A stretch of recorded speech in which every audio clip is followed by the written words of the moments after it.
This video is brought to you by Squarespace. Anomalies, outliers, things that don't belong. A $100 bill on the street, an all-powerful TV remote in a Bed Bath & Beyond, or a great song by a not so great artist. It's rare, but every now and then, an artist that is usually putting out complete stinkers actually releases something great. Whether a stroke of luck or random genius, it's always a pleasant surprise. I asked you guys for some examples of good songs by bad artists, and you answered. Let's begin. Kiss Me Through the Phone was basically Soulja Boy proving to everyone that he has the capability to make great music after fluking a mega hit with Crank That and then never use that ability again. So what you're saying is he was trying to prove himself to not be a one-hit wonder and then succeeded and became a two-hit wonder. I actually cannot think of a single other Soulja Boy song. Does he have other music? Baby, you know that I miss you. I wanna get with you. It's actually insane to release this song and never achieve that high again. Dude harnessed the entirety of his career's power into one track. But I can't right now, so baby, kiss me through the phone. I feel like he must have been given this song from another artist, because this is too good of a song, even compared to Crank That, which is a generational banger. Soulja Boy, I've been it. Why me crank it? Why me roll? This is like 10 steps above Crank That. I don't know, maybe he made this song and just immediately had an epiphany that he wants to make rip-off Game Boys instead. You know, not everyone's passion has to lie in the arts. Obviously, the Soulja Boy had greater ambitions. Did the Soulja Boy actually exist, by the way, or did he just scam people? I don't know, but this one is unfortunately a mega banger. How You Remind Me by Nickelback. It's a dad rock banger, and you know it. Look, I don't think anybody disagrees that this is a banger. This song is like pure dad emotional discharge. Like you tell your dad, you know, there's some stuff wrong with you. Maybe you should go to therapy. No, son, I'm good. I got How You Remind Me by Nickelback.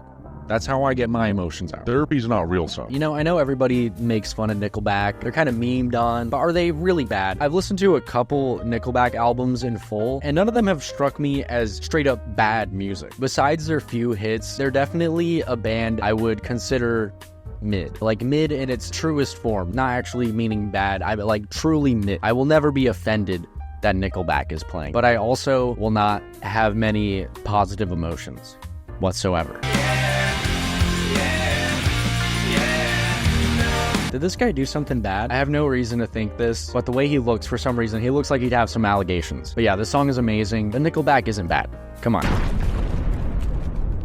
How do I make a website? That is very unrelated, but lucky for you, today's sponsor is Squarespace. Squarespace is the all-in-one website platform made to help you stand out and succeed online. Whether you're starting from scratch or already growing something, Squarespace gives you everything you need to claim your domain, build a professional site, grow your brand, and get paid all in one place. If you've ever tried to build a website from scratch, you know how frustrating it can be to translate what's in your head to what's on the screen, and that's what Squarespace nails. It makes it so easy to make a site that looks like you actually know what you're doing. With Squarespace's collection of cutting-edge design tools and templates, it's super easy to build a unique online presence that perfectly fits your brand or business. Every template is fully customizable with intuitive drag-and-drop editing, styling options, visual effects, and more ways to list what you offer, no experience needed. And once you got your site looking perfect, you're gonna want people to see it. Good thing Squarespace takes care of that too, with built-in SEO tools. Every website is optimized to be indexed with meta descriptions, an auto-generated sitemap, and more. So you'll show up more often on search engines and bring in more of your ideal customers and traffic to your site. Head over to squarespace.com/blustre to get 10% off your first purchase of a website or domain with code BLUSTER. Thanks to Squarespace for sponsoring the video, and back to it. Ice Spice did it first. Oh, brother. Okay, if you've listened to Ice Spice's full album, then there's no way you have any positive feelings about it as a whole piece of work. But I do remember thinking that a couple songs on it were all right. So it might have been this one. If he's cheating, I'm doing him worse. No, Uno, I hit the reverse. This song's okay. I do think there was a time where I didn't mind this song as much. But man, Ice Spice's music just has not aged well at all. The first couple times everyone heard her, I feel like it was a little fresh. She got in her little pocket. But after like 3-4 songs, all having the same exact flow, all saying the same exact stuff, almost reminds me of 6ix9ine, the way he just kind of spit out tracks, yelling a couple words over beats. Are you dumb, stupid, or dumb? That's basically what Ice Spice is doing. But for all of the times I got caught, I'd have about 16 felons. Okay, Central C completely took over this track. It immediately went up like 5 points when someone's actually rapping about anything. This beat is just not good enough to repeat words on, and that's all she's doing. If this is the great song by this bad artist, it's saying a lot, because God, it's boring. But at least she refrained from any poop bars in this song. No poops or farts, so there's that. AJR's The Dumb Song. Definitely the best song the sibling trio has ever put out. It's a great indie rock tune with a bit of ska mixed in. First of all, had no clue they were brothers. That's pretty cool. Second of all, I was waiting for some AJR in here, because every time I have had to listen to them for a video, I found it pretty intriguing, the creative talent they have, even though for the most part, they choose to make pretty annoying music. So I'm sure that they have songs out there that aren't that cringy and are on the relatively normal side. I'm hoping this one is it. You said with certainty, I may be the dumbest person that you've ever seen. Is it just me, or does this song sound like Train? He somehow got that 2010s cursive male vocals down to a T. I'd love to stay, but like you said, I will say that this song is definitely an improvement over stuff like Thirsty, and it doesn't sound bad. I like the folky, kind of stripped down sound a lot of the track does, even though they can't resist putting their horns in there. I think it would have been a little better if they kept it stripped down, but I get that the theatrical horn section is their thing. But my biggest issue with them is still the lyrics. They're not atrocious in this song, but I don't know, there's just something about them that I don't know how to describe. They're very simple, like a child that knew how to structure songs would write, but they're still a kid and don't know better words to use. That said, this is probably the best AJR song I've heard, so I'll give it that. I Think I'm Okay by MGK. This may be a controversial opinion because everything else by MGK is shit, but that song gives me Blink-182 vibes, and I loved it back when I used to listen to it. MGK is a weird specimen because most of the time I've listened to his music, I feel like the music itself is put together pretty well, but there's something about MGK himself that just like annoys me, I guess. His voice, the writing, I'm honestly not too sure. He has promise. He could make good music if he wasn't so annoying. I think something's fucking wrong with me. I think it's his voice. I know he was a rapper before. I feel like he kind of retained that rapping voice and didn't know how to properly convert it into a more emo sounding voice for this music. Watch me take a good thing and fuck it all up in one night. This chorus, I feel like it's objectively kind of bad, but I totally get what you mean. I don't know if I'd listen to it now, but 8th grade me would eat this up. If this came out when I was 13, I'd be crying from all the bullies and listening to this song. Trigger warning, Youngblood is on this song. I'm gonna try to judge it on MGK's performance because that's just not fair, and the Youngblood part is at the end of the song. You can skip the song at that point.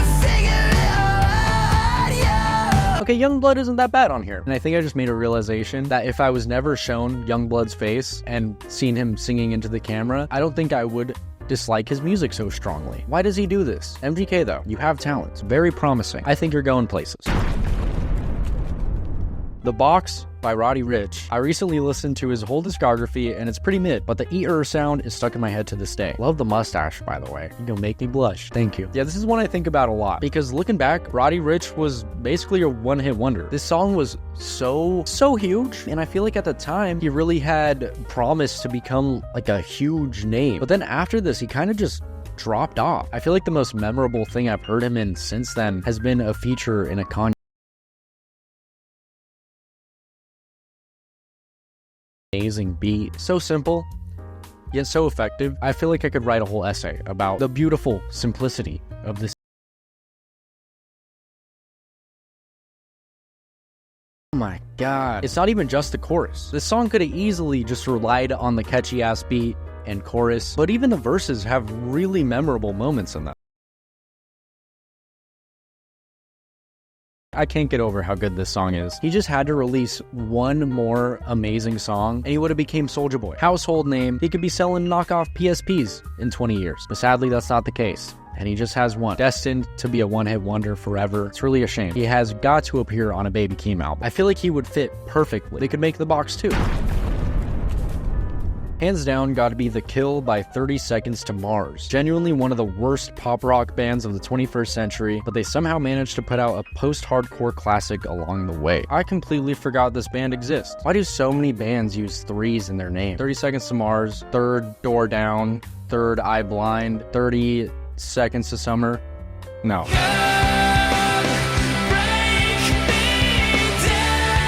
Oh my god, this was them? I thought this song was like Foo Fighters or something. This song was so good. What even happened to these guys?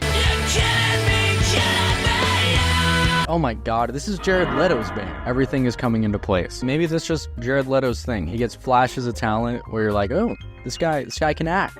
This guy can be in 30 Seconds to Mars. And then bam, a whole bunch of bad stuff. I know the band isn't entirely Jared Leto, but I can't help but see some parallels here.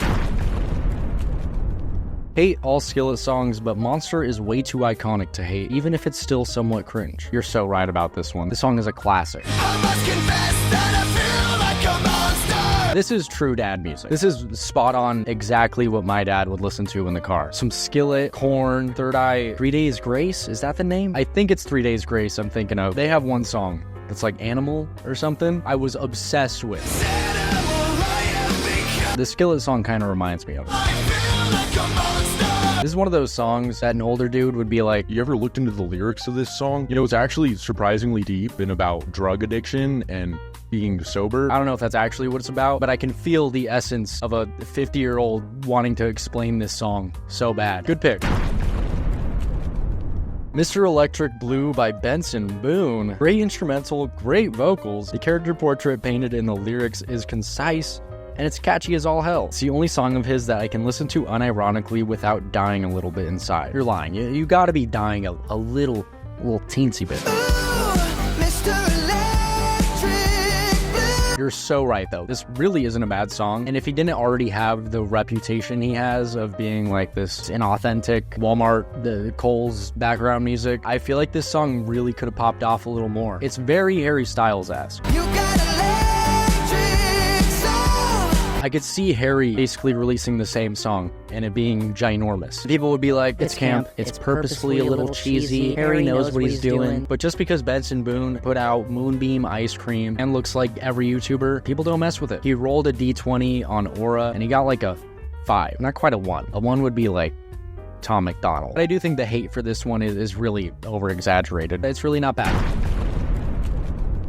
Imagine Dragons is pretty generic, but they have a demo version of an unreleased song called 30 Lives that's really ethereal and showcases a different direction I really wish they had gone in. This is one of the staple bands I was really hoping to see something from because, like AJR, they obviously have very real talent, but the ways it's executed is so bad. So I have wondered if they have stuff out there that goes in a more interesting direction, not just like toned down radio alt-rock. This better be it.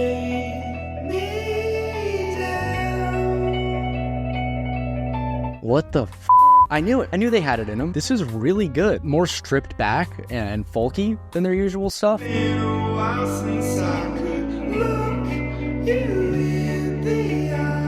Oh my god, that falsetto. I literally just made a video about this. That falsetto just gave me chills. Sound the alarm. Imagine Dragons made something emotional and good. I can't even imagine why they wouldn't release this. It's the most emotion I've felt out of them and the best singing. What could have been. I could only imagine. Last one, I'm Not a Vampire by Falling in Reverse. It's no masterpiece, but it's tolerable, and the composition isn't too offensive. The lyrics are edgy to the point that it's funny, and unlike their newer stuff, it's easy to pass them as a product of the time. A good Falling in Reverse song. It doesn't even sound right saying it, but I'm open. We'll see. It's so hard to see this kind of aesthetic now and not think it's a parody. His fit in particular, he was really into this phase. He looks so weirdly out of place though. Hello, fellow kids. Is that Jeffree Star? This is shockingly good though. Sounds nothing like the current state of this band. It's super edgy, but like you said, it's a product of the time, and it's not the cocky, annoying edgy that they are now. Okay, it's starting to make more sense to me how there's so many Falling in Reverse fans. I could see hearing this song and being like, oh, I'll keep up with this band, only for him to be making this in the future. This is just like a very standard emo song, which is miles above the usual standard I'm used to by them. I can't believe I'm saying this, but this Falling in Reverse song isn't bad. That's the video. Let me know in the comments if there's any other great songs by terrible artists that I missed. Thanks for watching. If you liked the video, feel free to leave a like. And if you really like the video, maybe you should think about subscribing. I'm just saying. If you're already subscribed though, here's your complimentary blustre point. Now it's time for me to return to the void. Bye.